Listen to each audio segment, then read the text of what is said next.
একটু আগে পাঠে শুনেছেন সাধু সঙ্গ সর্বশাস্ত্রে কয়, লব মাত্র সাধু সঙ্গ সর্বসিদ্ধি হয়। আপনাদের মতো কৃষ্ণ ভক্তের কাছে এসেও আমার মধ্যে কিঞ্চিত মাত্র ভক্তির লেশ হলো না। এটাই আমার জীবনের সবচেয়ে বড় ব্যর্থ। আর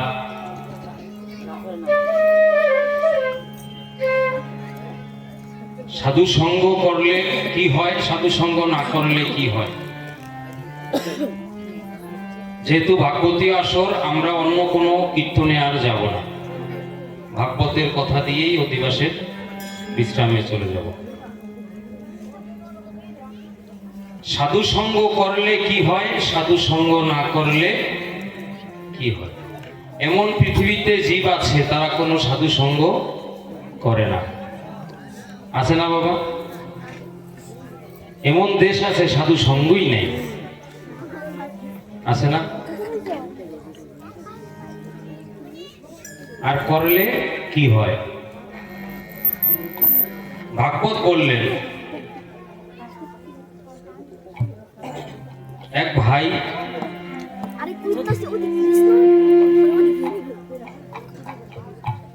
নিয়মিত সংসারেই সন্তুষ্ট, সংসার করছেন, হাট বাজার করছেন, খাবার আনছেন, খাচ্ছেন। হ্যাঁ, ছোট ভাই একদিন দেখে বলছে, শুধু ছোট ভাইটা একটু আবার ভক্ত, সাধু সঙ্গে যায়, কীর্তন শ্রবণ করে।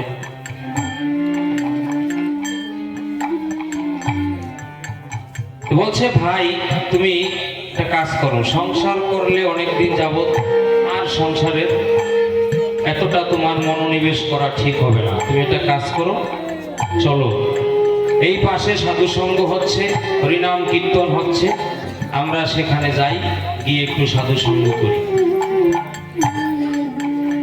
বলছে, না ভাই, এই সংসার আমাকে যে ভালোবাসে, তোর বৌদি ছেলে মেয়ে তারা যে ভালোবাসে, এর থেকে বেশি ভালো আর কেউ পৃথিবীতে বাসতে পারে না। কথাটা যেন ভগবান বৈমুখ হয়ে গেছে মা। কেন জানেন?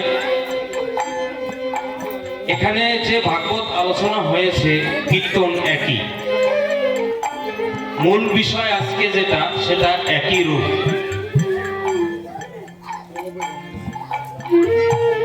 ভগবান বৈমুখ কথা, ভগবান বৈমুখ কোনো কাজ যদি কোনো জীব করে, তার অধঃপতন অতি নিকটে হয়, বেশি দূর যেতে হয় না।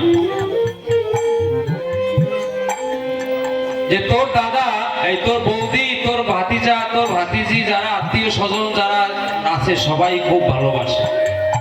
এই সাধু সঙ্গে গেলে এর থেকে বেশি ভালোবাসা আর মনে হয় পাবো না। আমি ওই সাধু সঙ্গ টঙ্গ ভালোবাসি না বাবা।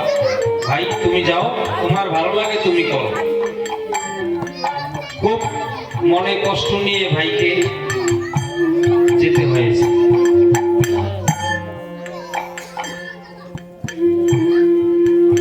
কিছুদিন যেতে না যেতে মা, সেই বাসুদেব বিপ্র, ভাগবতের কথা, কিন্তু কথাটা মনোযোগ দিয়ে শুনবেন, যেহেতু ভাগবত হয়েছে আর অন্য কোনো কথা না বলাটাই ভালো। আমার পরম সৌভাগ্য যে ভাগবতী আসরে এই অধিবাস কীর্তন করতে পারলাম। কুমিল্লার অঞ্চলে অধিবাস কীর্তনে যাই বাবা, সেদিন আর ভাগবত থাকে না। কেন জানেন? সময় নাই, সময় নাই, সময় নেই। অনেক বছর আগে আপনারা মায়েরা বলছিলেন যে রাত্র 2টো পর্যন্ত আপনি এই অধিবাস কীর্তন গাবেন। আমার কথাটা মনে আছে। আমি যদিও আপনাদের মনের মধ্যে ঢুকে, মানে মনের যে খাবারটা, ওটা আমি হয়তো আপনাদের দিতে পারি না, তারপরও যে এই ব্যগ্র কণ্ঠে যে কীর্তন করি, সেই কীর্তন যে আপনারা শ্রবণ করেন, এটা আমার কোনো কোনো পূর্ণ জন্মের ফল। অনেকে বাংলাদেশে ভারতে বড় বড় কীর্তনিয়া আছে, তারাও অনেক সময় আসরে ভক্ত পায় না। তো বাসুদেব বিপ্রর কিছুদিন যেতে না যেতেই একটি বেদি হলো। বেদিটার নাম আগে হতো কুষ্ঠ বেদি।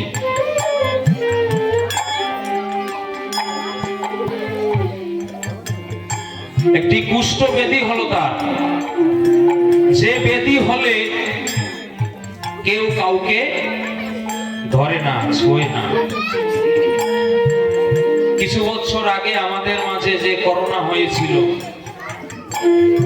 কেউ কাউকে ধরতো না, যে ধরতে যাবে তার আবার এই বেদি হবে। সেই কুষ্ঠ বেদিতে বাসুদেব বিপ্র এমন অবস্থা হয়েছে, ওই স্ত্রী ছেলে মেয়ে তারা কেউ আর কাছে আসে না। দেখেছেন ভালোবাসা কি?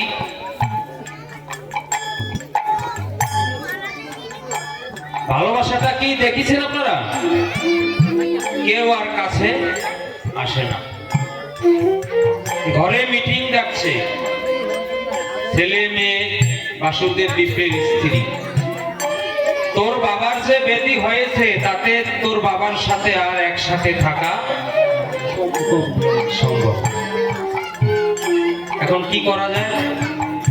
তোর বাবাকে ঘরের বাইরে একটি তালপাতার কুঠির রেখে তাকে সেখানে রেখে যায়।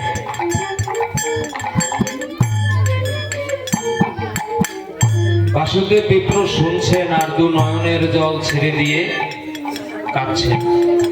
হায়রে সংসার, যাদের জন্য এত কিছু করলাম, আজ তারা নাকি বলে আমাকে ঘরের বাইরে রেখে আসবে।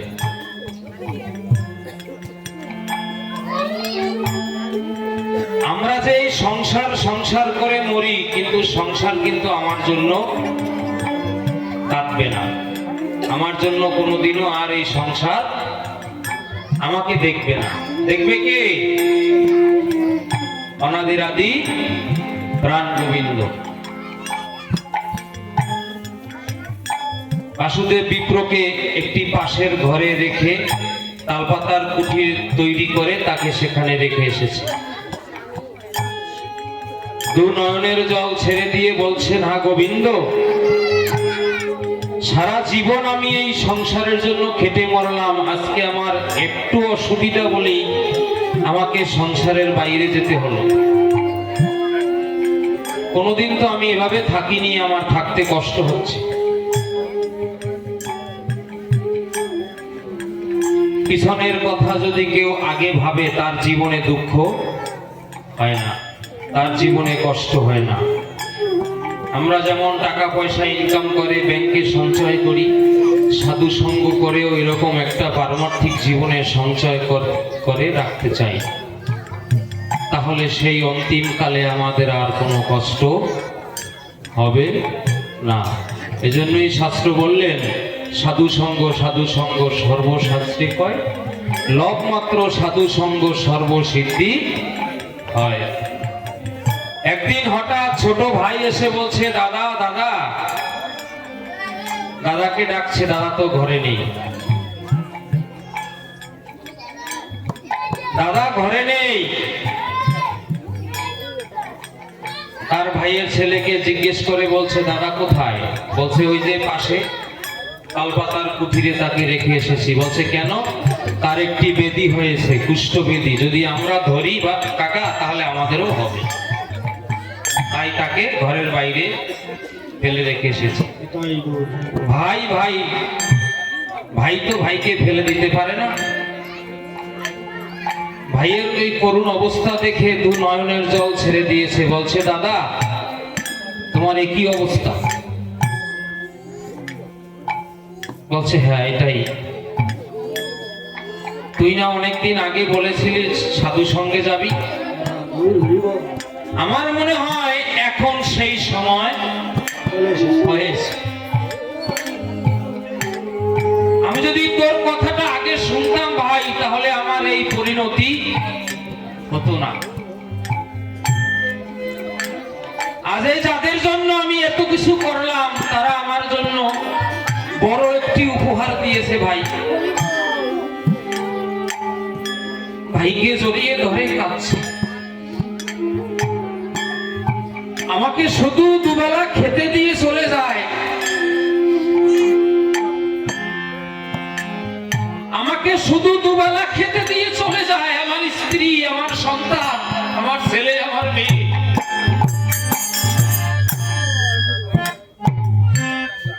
তারা আমার আর কোনো খবর লয় না। বাবা ভাই তুই একটা কাজ কর, এই জগতে আমার আর আপন বলতে কেউ আছে আমি এই কথাটা বিশ্বাস করি না। আমি যাদের ধারা এত কিছু আশা করেছিলাম তারাই আজ আমাকে পর করে দিয়েছে। ছোট ভাইটা এভাবে বুকে ধরে বড় ভাইকে অজরে কাঁদছে। ভাগবতের কথা বাবা, এটা আমার কথা নয়।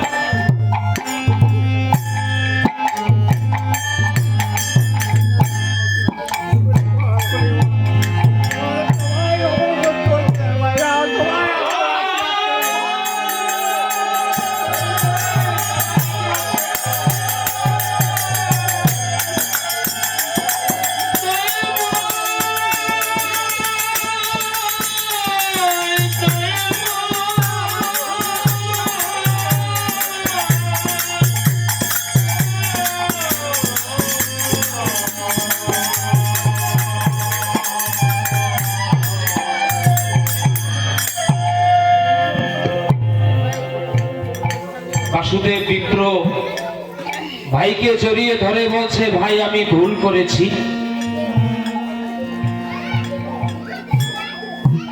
আমি ভুল করেছি, আমাকে নিয়ে চল, কোথায় সাধু সঙ্গ হয় আমি সেখানে যাব। আমরা সাধু সঙ্গে এসে গল্প করি, একজন দেখতে কালো, একজনের একটু নাক বেঁকা, চোখ নেই, হাসাহাসি করি। এই সাধু সঙ্গে থেকেই আমাদের মুক্তির পথ খুঁজতে হবে। এখানে এসে কোনো অপরাধ করা চলবে না। বাসুদেব বিপ্রের উপর থেকে দৈববাণী হচ্ছে, বাসুদেব এখনো তোমার সময় চলে যায়নি, তুমি যাও, দেখো পাশে কত সাধুগুরু বৈষ্ণবের বাজারে বসেছে, সেখানে গিয়ে সাধুগুরু বৈষ্ণবের চরণে ক্ষমা চাও। এই জগতে যাদেরকে আপন আপন মনে করো তারা তোমার কেউ আপন নয়। একদিন ভব পারের ঘাটে বান্ধব বলতে, আপন বলতে তোমার একজন হবে, অনাদির আদি প্রাণ গোবিন্দ, সচ্চিদানন্দ বিগ্রহ, সর্বকারণের কারণ। বাসুদেব শুনতে পাচ্ছে দৈববাণী, সাধু সঙ্গে যাওয়ার জন্য ভাইকে ধরে কোন রকম একটু পাশেই সাধু সঙ্গ হচ্ছে। গিয়ে বাসুদেব যায় রে ভক্তের চরণ ধুলা,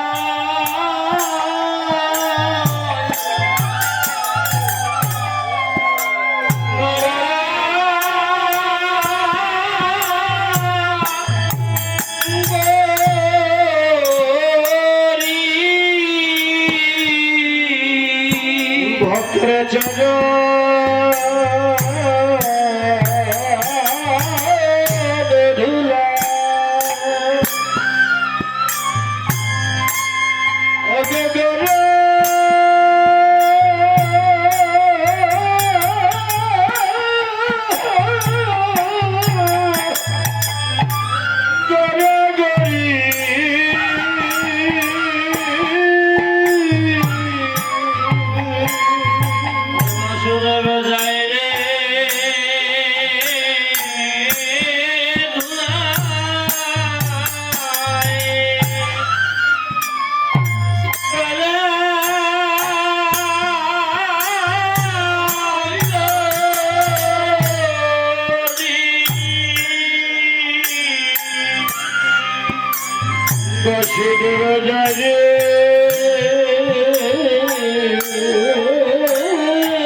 বাসুদেব যায় রে ভক্তের চরণ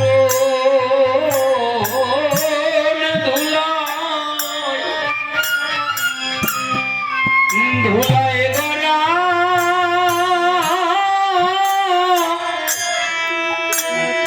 গড়া গরি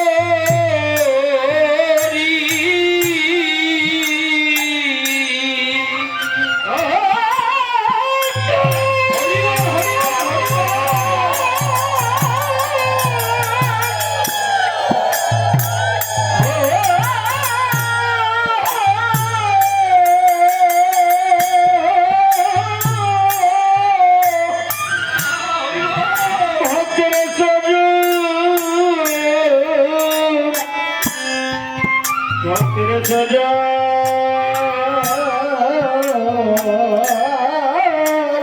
ধুলা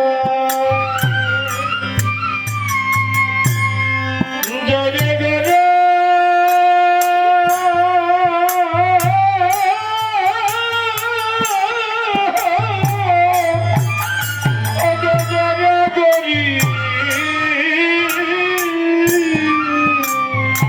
বৈষ্ণবগণ দাও দাও আমায় তোমরা চরণ ধুলি আমায় তোমরা চরণ ধুলি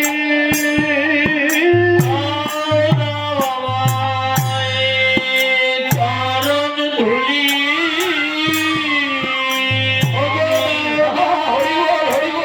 তোমরা চরণ ধুলি আমি বড় বহু জনমে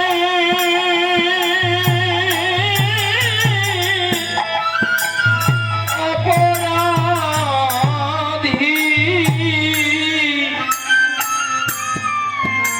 দাও দাও আমায় তোমরা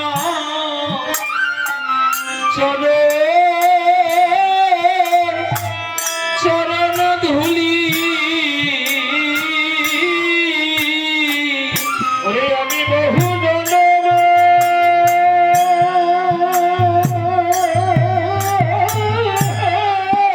হরি বল অপরাধী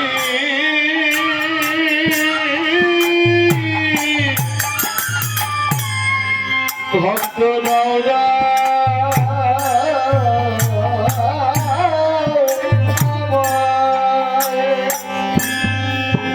অগোচর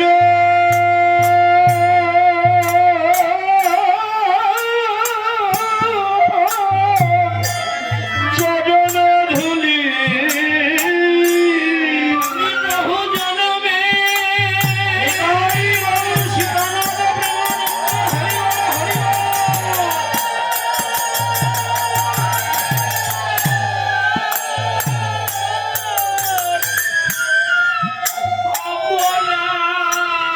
অপরাধী দাও দাও আমায়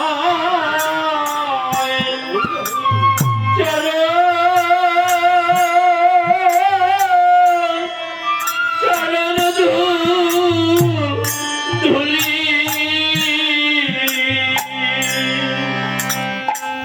ভাগবত বললেন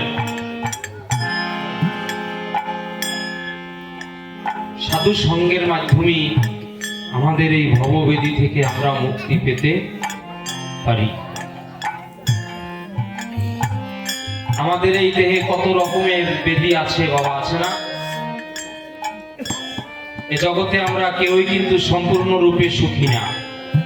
সুখী কারো অর্থ আছে, মনে শান্তি নেই। মনে শান্তি আছে কিন্তু শারীরিক ভালো নেই। এই যে ভববেদী তরিবার তরে সাধু সঙ্গ করতে হয়, ভাই বলো বন্ধু বলো কেউ তো কারো নয়। দুদিন চারি আসা যাওয়া শুধুমাত্র পথের পরিচয়। আজ এই সম্পত্তির মালিক একজন, সে চলে গেছে, সম্পত্তি নিয়ে গেছে, তার উত্তরসূরি যারা তারা আবার মালিক হয়েছে। অটো সাত পুরুষ আগের চিন্তা করেন, নামই মনে নাই আমাদের। যদি কোনো ব্রাহ্মণ শ্রাদ্ধ ক্রিয়া করতে গিয়ে বলে যে সাত পুরুষের নাম বলেন, বলছে কর্তা আমরা তো জানি না। কি মন ভোলা মানুষ আমরা, দেখেন কি মন ভোলা মানুষ। একদিন এই জিনিসটা আমরা চিন্তাও করি না যে আমি তো আমার না, এই জগতে আর কি থাকতে পারে আমাদের। আজকে যে সাধুর সঙ্গ, সাধুর বাজার,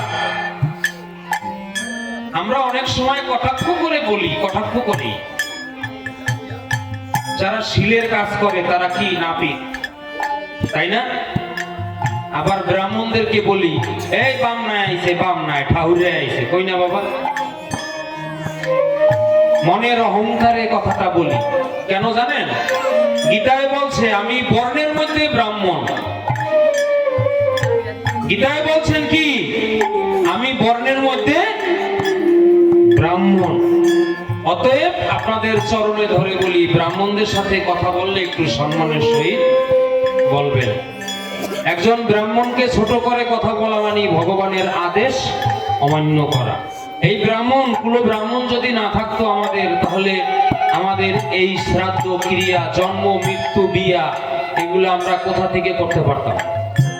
সনাতন ধর্ম অনুসারে আমাদের ব্রাহ্মণ শীল লাগে।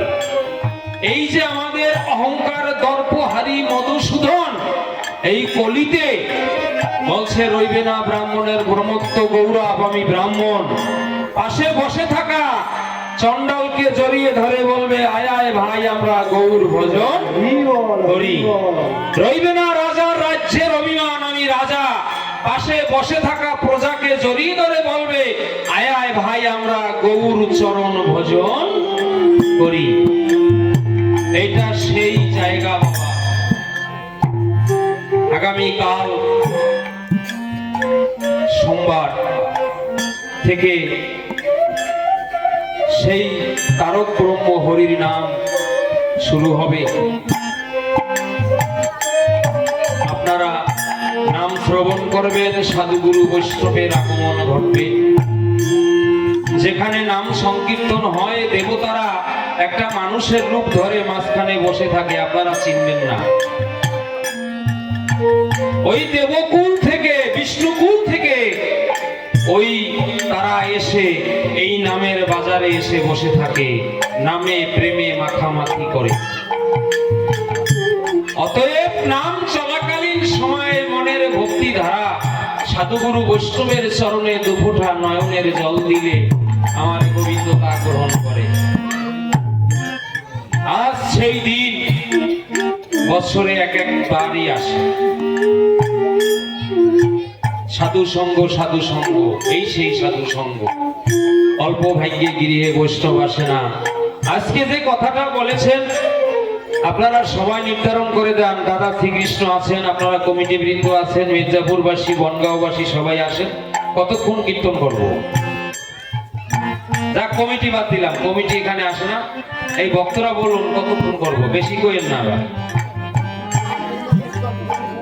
পরিপূর্ণ কীর্তন। আপনাদের থেকে আমি বেশি টায়ার্ড বাবা। প্রতিদিন আপনাদের স্মরণে আসতে হয়। আজ এখানে কাল আর এক জায়গায়। ওই যে দাদা কথাটা বলেছেন, মানুষকে প্রশংসা করি না, মানুষের গুণগুলো তুলে ধরি আমরা। প্রশংসা করার কিছুই নেই। আমি সাধারণ একজন মানুষ, আমার নাম তপন। সূর্যের আর এক নাম তপন, তপন ও তনয়া তটে। আমার এই নাম, আমার এই দেহ, আমার এই রূপ, আমার এই যৌবন, আমার অর্থ, আমার কোনো কিছুই সঙ্গে যাবে না। যতক্ষণ সময় আপনাদের সান্নিধ্যে থাকি, হয়তো ভগবান এই চিত্র, এই গুপ্ত একদিন হয়তো আমাকে এই জিনিসটা দেখাবে, তুমি কিঞ্চিত মাত্র সময় ধরে এই সাধুগুরু বৈষ্ণবের চরণে ছিলে, আর বাকিটি সময়টা তুমি শুধু আমার এই মায়া কান্নায় জড়িত ছিল। তাই অল্প সময়ের জন্য হলেও আপনাদের চরণে আসতে হয়। আমারও শরীরটা ভালো না। কুমিল্লা অঞ্চলে অনেক ঠান্ডা, রামকৃষ্ণপুর, চান্দিনা, এই কসবা, কুটি, এসব জায়গায় কীর্তন করে করে বাবা একেবারে অবস্থা খারাপ। সেটাও তো একটা লোহার শরীর না, প্লাস্টিকেরও না, একটা মাটির শরীর। মানুষ এক জায়গায় বসে থাকতে পারে না, আর আমাদের কত জায়গায় যেতে হয়। একটু আশীর্বাদ করবেন সবাই। খুব সুন্দর কথা বলেছেন দাদা হরিনন্দন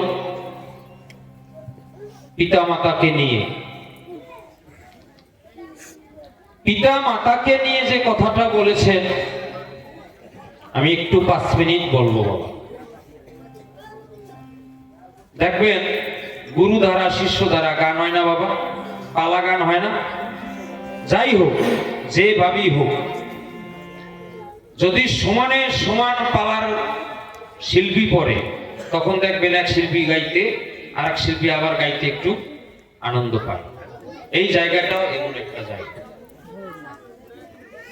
এক জায়গায় ভাগবত পাঠ হয়েছে, তারপরে অধিবাস এমন পাঠ করিছে, অধিবাস করতেও আর ভালো লাগছে না।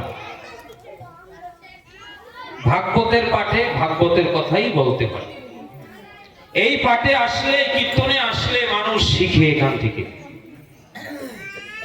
আমি তো একজন হতভাগার সন্তান, কুলাঙ্গার সন্তান, বলেন না কুলাঙ্গার, পিতামাতাকে ভালোবাসি না। নিমাই যখন সন্ন্যাসে যাবে, মনে মনে ভাবছে আমি সন্ন্যাসে যাব। নিমাইকে, নিমাইকে ভগবান, না সন্দেহ আছে কোনো? হ্যাঁ, সন্দেহ আছে কোনো? ভগবানের কথা বলছি, শুনুন তাহলে। বেশিরভাগ ইয়ং জেনারেশন ভাইয়েরা শুনবেন এই কথাগুলো। নিমাই সন্ন্যাসে যাবে, মনে মনে ভাবছে স্নান করে এসে মায়ের চরণে প্রণাম করে এসে সন্ন্যাস নিয়ে যাবে। কেননা মায়ের কাছে তো বলা যাবে না, কোনো মা কি তাকে বিদায় দেয়? দেয় না। সন্তান যদি পঙ্গু হয়, তাও মা বুকে আগলে রাখে।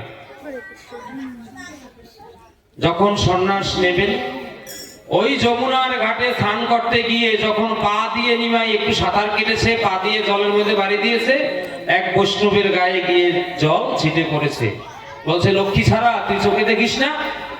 আমি স্নান করে কেবল উঠলাম, তোর চরণের জল আমার আবার অঙ্গে লাগলো। তখন নিমাই ওই বৈষ্ণবের চরণে গিয়ে বলছে, তুমি আমাকে লক্ষ্মী ছাড়া বললে? আসলেই তো আমি লক্ষ্মী ছাড়া, কেননা আজকে আমি সন্ন্যাসে যাব।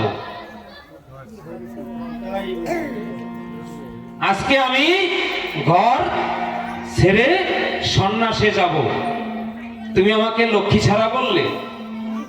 তোমার চরণে প্রণাম। গৃহে এসে মা বসে আছে, বলছে, মা আমি স্বপ্নে দেখেছি, আজকে আমি তোমাকে একটু প্রণাম করবো। বলছে, না, তুই কোনো কারণ ছাড়া প্রণাম আমাকে করিস না, বল তোর উদ্দেশ্য কি? বলছে, না মা, কোনো উদ্দেশ্য নেই, তুমি চরণখানা দাও, আমি তোমাকে একটু প্রণাম করব। ভগবান তার মাকে প্রণাম করছে। আর আমরা যখন সকালে ঘর থেকে বের হই, মা যদি পিছন থেকে ডাকে, তাও বিষের মতো মনে হয়। মাকে একটু প্রণাম করেও বা বলেও যাই না। এটা কিন্তু আগে ছিল বাবা। আগে নাম রাখতো, দেখেন এই যে হরিনন্দন, সচিরনন্দন, নারায়ণ। আর এখন নাম রাখেন কি? নাট, বল্টু, গিল্টু।